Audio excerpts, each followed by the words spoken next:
moi, chaque fois qu'on m'invite à parler de Cheikh Anta, de son travail, de ce qu'il a fait, c'est toujours avec plaisir que je donne mon accord, que je réponds présent.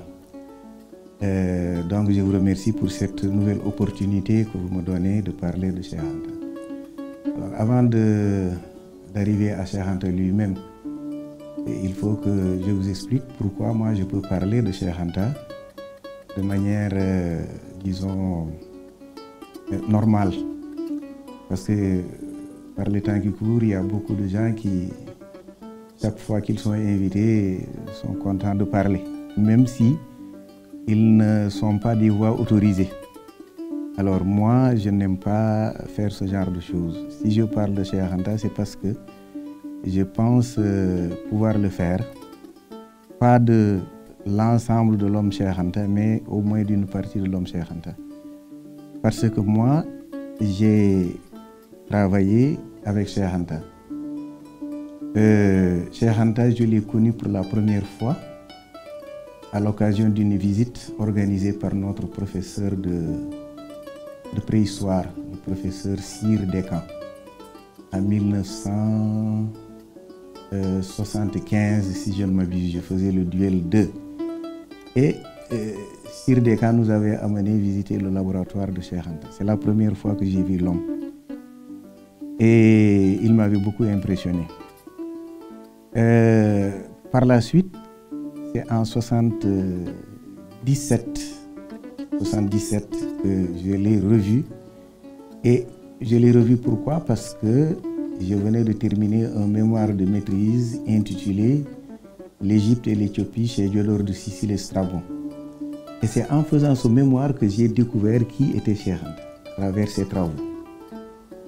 Et parce que Cheikh Anta a parlé de Hérodote, Diodore de Sicile et Strabon. Ce sont des auteurs classiques qu'il a beaucoup utilisés dans son combat, justement pour montrer que la civilisation égyptienne était une civilisation noire. Donc, je l'ai découvert à travers ses travaux. Et quand j'ai soutenu mon mémoire de maîtrise, mes professeurs m'ont recommandé de demander une bourse de 3e cycle parce qu'ils voyaient en moi quelqu'un qui devait pouvoir continuer ses recherches. Merci. Donc, quand j'ai demandé la bourse de 3e cycle, j'ai eu la chance de l'obtenir et d'obtenir également l'occasion d'aller poursuivre mes études en France, puisqu'à l'époque, le 3e cycle, l'université de Dakar ne faisait pas de 3e cycle. Alors c'est pour lui demander conseil que je suis allé le voir, parce que je voulais faire égyptologie. Après avoir fait ce mémoire de maîtrise, j'étais convaincu que j'avais trouvé la discipline de ma vocation. Donc je suis allé le voir pour lui dire, mais professeur, voilà, j'ai une bourse de 3e cycle, je suis venu vous demander conseil. Quelle université choisir parce que je veux faire égyptologie? Alors, il me dit, oui, vous voulez faire égyptologie? Ah, c'est très bien, voilà des années que je recherche des jeunes pour s'inscrire dans ces recherches d'égyptologie parce que nous ne pouvons pas faire notre histoire sans la dimension égyptologique. Donc, je suis très content. Alors, ils sont tous pareils. Ils sont tous pareils parce que je lui avais dit que mon dossier avait été accepté à Lille, à Montpellier et à la Sorbonne, à Paris 4. Donc je lui demandais quelle université choisir parce que je n'avais aucune idée sûre. Il me dit, ils sont tous pareils, ils ont tous les mêmes idées, mais je vous recommande d'aller à la Sorbonne, à Paris 4. Pourquoi? Parce que Paris, c'est une ville, comme on avait sans pareil. Vous aurez beaucoup de possibilités. Et puis, ceux qui font l'égyptologie à Paris, je les connais et je sais qu'il y a le professeur Leclan qui est, disons, par rapport à, si on les compare tous, c'est le plus commode. Donc, je te recommande d'aller à Paris. C'est comme ça que j'ai choisi d'aller à Paris 4. Donc, je vais à Paris 4 sur ces recommandations, mais avant d'y aller, puisque je savais que je devais aller faire égyptologie, je suis allé à la bibliothèque pour voir un peu à quoi cela ressemblait. parce que je savais que les Égyptiens avaient une langue, une écriture, et je suis allé voir un petit article sur les hiéroglyphes. Et quand j'ai lu ça, j'étais presque abattu. Parce que c'était tellement compliqué que j'étais convaincu que je ne pourrais pas faire ça. Alors, dans le doute, je suis retourné le voir. Je lui ai dit, mais professeur, moi je pense que c'est très compliqué, l'écriture égyptienne. Il me dit, oh, vous savez, les oiseaux que vous voyez, les déserts là, mais c'est rien du tout, ce sont des signes arbitraires. Hein? Comme n'importe quel signe. Non, il ne faut pas que cela vous décourage. Il m'a tellement réconforté que, bon, je suis sorti de son bureau complètement regonflé à bloc. Donc c'est comme ça que je suis parti. À mon retour, donc j'ai fait 4 ans en France. Je ne dirai pas les difficultés que j'ai rencontrées, même si le clan est effectivement quelqu'un de un grand gentleman. Je le reconnais parce que c'est avec lui que je ferai ma thèse de doctorat d'État. À la mort de Cheikh Anta, il a pris la relève. Bon, le clan était quelqu'un de très commode, mais il n'a pas hésité à me tester. Et à essayer de me liquider, ça c'est sûr. Bon, parce qu'il m'a laissé travailler pendant 2 ans sur un sujet. Et à la fin de la 2e année, il m'a fait comprendre que ce sujet-là, je ne pouvais pas le traiter. Il aurait pu me le dire dès la première année. Mais c'était une manière comment dirais-je, d'essayer de me désarçonner. Mais heureusement pour moi, le sujet qu'il m'avait proposé, j'ai pu le faire en 1 an, et quand je lui ai présenté le sujet, les résultats de mes recherches, il était lui-même ébahi, en me disant, mais comment tu as fait? J'ai dit, oh, vous savez, nous autres Africains, on est un peu des sorciers sur les bords. Bon, alors disons que il y a eu un grand respect, une grande estime qui sont nés entre moi et le professeur Leclan. C'est l'enseigne qu'il a accepté quand Cheikh Anta est parti en 86 de prendre la suite, parce que quand je suis rentré à Dakar, je me suis inscrit sous la direction de Cheikh Anta. Donc je rentre et le hasard, c'est pas le hasard, c'est le bon Dieu. Je suis rentré en octobre 81. Et Cheikh Anta, c'est en ce moment-là, véritablement, que je commencerai à le fréquenter de manière assidue. Donc vous voyez, en 81, je rentre au mois d'octobre, et en 81, la même année 81, Cheikh Anta devait commencer ses enseignements à l'université de Dakar. Cela peut paraître bizarre parce que Cheikh Anta a soutenu sa thèse de doctorat d'État en 1960. Et entre 1960 et 1981, Cheikh Anta n'a pas enseigné. Et ce n'est qu'en 81 qu'il commence à enseigner. Moi, je rentre de Paris. Il me dit, bon, tu n'es pas encore recruté, mais je te prends comme assistant. Il n'y avait pas de poste, mais il avait décidé de me prendre comme assistant. Et pour comprendre un peu le caractère un peu bizarre de ce choix, c'est qu'il y avait quelqu'un qui était rentré en même temps que moi, qui avait été choisi, qui avait été recruté, mais il me dit que c'est toi que je prends comme assistant. Bon, les gens qui nous écoutent, certains d'entre eux savent de qui je veux parler, je ne vais pas donner son nom ici, mais Cheikh Anta a décidé de me choisir moi. Bon, avec le recul du temps, je pense que c'est peut-être parce qu'il se disait que moi, comme je n'avais pas encore le pied à l'étrier, il devait me prendre pour me mettre le pied à l'étrier. C'est comme ça que j'interprète la chose, c'est dans sa générosité. L'autre, son problème était réglé. Moi, mon problème n'était pas encore réglé, donc il me prend sous son aile protectrice. C'est comme ça que je perçois les choses. Donc, Cheikh Anta commence ses cours en 81 et je deviens son assistant par sa volonté. Ça signifie que quand il faisait ses cours, il les faisait en maîtrise. Il en fera en DEA, mais c'est surtout en maîtrise, parce que le DEA n'existait pas encore. En maîtrise, il commence ses cours et quand il faisait ses cours, je venais assister à ces cours-là. Et à l'époque, il utilisait pour illustrer ses propos un projecteur de diapositive, parce qu'à l'époque, il n'y avait pas encore de vidéoprojecteur. Et c'est moi qui tenais le projecteur de diapositive. Et il a eu comme premier étudiant Ibrahim Tchou, qui a été recteur par la suite, Hamadi Bokoum, qui est aujourd'hui directeur du musée des civilisations noires, un certain Moustapha Kébé, qui est un inspecteur d'histoire et de géographie à la retraite, un certain Amadou Fall, qui a enseigné à la FASTEF, qui est maintenant à la retraite. Donc ce sont des noms qui me reviennent comme ça, de manière automatique. Et il faisait tout pour le coller. Alors, et il riait, il savait que, vous savez, c'est un jeu entre enseignants et il se préparait pour lui poser des questions auxquelles il ne pourrait pas répondre. Mais il riait, il disait, bon, vous savez, pour telle et telle chose, voilà comment il faut comprendre, etc. Et il se rendait compte qu'effectivement, il n'avait pas réussi à le coller. Et c'est comme ça donc que moi, je suis resté avec lui pendant toute l'année 81 et l'année 82, parce que je suis rentré en octobre 81. Donc on a fait fin 81, début 82, fin 82 ensemble. Et à la fin de l'année 82, j'ai décidé de prendre un sujet de doctorat d'État sous sa direction. Le sujet était ainsi libellé, l'origine des Fulbe et des Halplaren, approche égyptologique.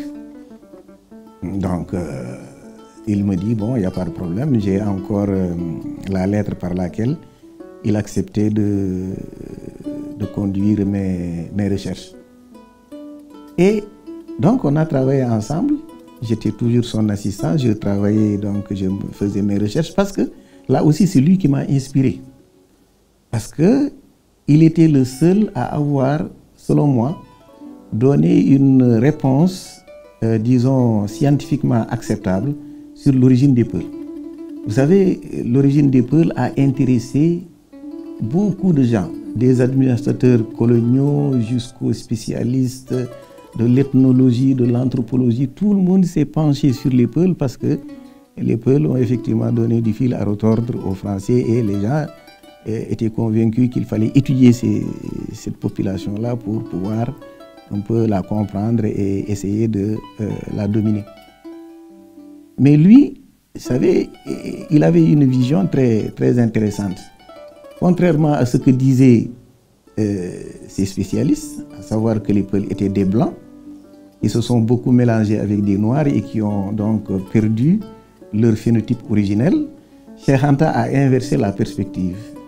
Il a dit que les Peuls, c'était des Noirs qui se sont mélangés avec des Blancs en situation de minorité ethnique, et cela s'est passé en Égypte ancienne, au Nouvel Empire.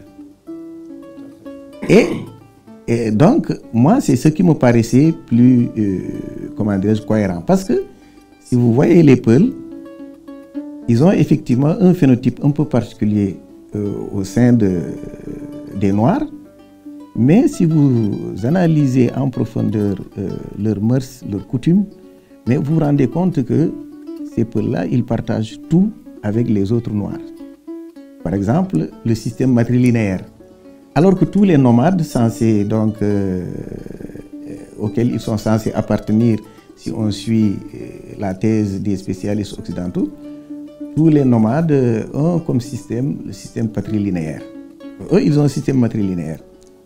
Et le Pulaar, leur langue, eh bien, n'est pas apparentée à ces langues donc, de nomades, berbères ou à d'autres langues.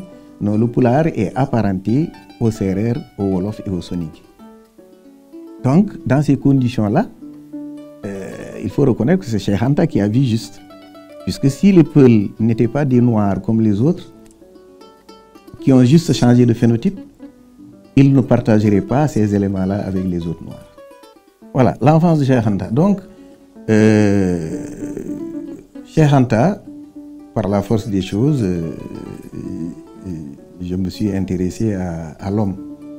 Bon, Cheikh Anta est né officiellement le 29 décembre 1923 à Tchaïtou. Tchaïtou, c'est dans le Cayor, les gens disent dans le Bawol pour certains. Donc c'est, disons, dans cette zone pas loin de Diourbel. Et Cheikh Anta donc perd son père rapidement. Je crois que son père n'a pas vécu très longtemps avec lui. Et c'est comme ça qu'il s'est retrouvé, parce que sa mère, Maguette Diop, sa mère a dû, je pense, se remarier. Et Cheikh Anta donc l'a suivi sur son lieu de vie. Et c'est comme ça que Cheikh Anta a fréquenté la maison, disons, du premier des Baye Fall, la maison de Cheikh Ibra Fall. Mais le prénom qu'il porte lui-même, Cheikh Anta, est celui du frère cadet de Serigne Touba. Donc vous voyez, c'est quelqu'un qui appartient à la famille mouride et de par, disons, ses parents. Et il fait l'école coranique, bien sûr. Quand on appartient à ce milieu, on ne peut pas y échapper. Il fait l'école coranique, mais sa mère décide de l'envoyer à l'école primaire. Vous voyez, c'est une décision déjà, vous voyez, particulière, parce que sa mère avait pris conscience de l'importance de l'école des Blancs, même si beaucoup dans le milieu mouride à l'époque n'étaient pas pour l'école française. Cheikh Anta donc est envoyé à l'école française. Et c'est ainsi qu'il va fréquenter, après son certificat, il fréquentera le lycée Van Vollenhoven, qui est devenu par la suite, qui a changé de nom. Je crois que c'est le lycée Lamine Gueye. Lamine Gueye. Et après, pour des raisons de différends avec un de ses enseignants, après sa troisième, il ira à Saint-Louis où il aura sa première partie de bac. Et il reviendra au lycée Van Vollenhoven pour faire la deuxième partie du bac. Et il fera, et c'est là où ça devient intéressant, il fera 2 bacs. Enfin, quand on dit bac, le bac n'existait pas encore. C'était ce qu'on appelait je crois, le certificat de capacité coloniale ou une appellation comme ça. Hein. C'était une sorte c'est l'équivalent du bac. Hein. Certificat de capacité coloniale, hein, si je ne m'abuse. Alors, il fait en fait 2 bacs. Parce qu'en juin ou juillet, il a fait un bac mathématique, matélème. Et en octobre, il fera le bac A, le bac de philosophie. Donc vous voyez quelqu'un qui fait 2 bacs, même aujourd'hui, ça ne court pas les rues. Et donc, Cheikh Anta, c'est en 1945. Avec ces 2 bacs, il obtient une bourse. Et c'est cette bourse-là qui l'enverra donc en France. Mais avant de le suivre en France, disons que déjà, quand il était encore au Sénégal, j'ai dit qu'en 3e, il a eu des problèmes avec un de ses enseignants. Vous savez, à l'époque, le racisme était quelque chose de très présent. Hein. Et il y avait des enseignants qui ne pouvaient pas, par exemple, tolérer des élèves noirs brillants. Et comme Cheikh Anta était quelqu'un de brillant et quelqu'un qui ne gobait pas tout ce qu'on lui disait, quand c'était quelqu'un qui avait un esprit critique et qui se permettait de relever certaines contradictions, il n'était pas souvent apprécié par ses enseignants. Donc Cheikh Anta a eu ce problème-là et son tuteur de Dakar a dû le soustraire à la vindicte de cet enseignant pour l'envoyer à Saint-Louis. Et à Saint-Louis, il va continuer donc ses études. Mais déjà en 3e, et c'est lui-même qui le dit, il avait pris conscience de certaines choses. L'histoire qu'on lui enseignait, ce n'était pas vraiment la bonne histoire. Et la situation de l'Afrique l'intriguait déjà. Et pourquoi nos langues n'étaient pas écrites, sinon en caractère arabe. Et c'est ce qui l'a amené à inventer déjà un système de transcription du Wolof. Mais ce système pouvait aussi être utilisé pour les autres langues africaines. Un système de transcription pour pouvoir écrire nos langues. Bon, ce système, il l'abandonnera parce que, bon, lui-même le dit, ça faisait partie de ses préoccupations de jeunesse. Et peut-être avec un peu plus de maturité, il a vu qu'on n'avait pas besoin d'inventer un autre système de transcription qu'on pouvait parfaitement utiliser. Comment dirais-je, l'alphabet, les caractères latins, et qu'avec ça, on pouvait faire tout ce qu'on voulait. Donc, vous voyez déjà quelqu'un qui avait pris conscience et quelqu'un qui était enraciné. Parce que, vu le milieu dans lequel il était né, Cheikh Anta ne pouvait être qu'enraciné. Parce que quand vous naissez dans la famille de Serigne Touba, il y a des choses, vous savez que Serigne Touba est connu pour s'être opposé aux Français.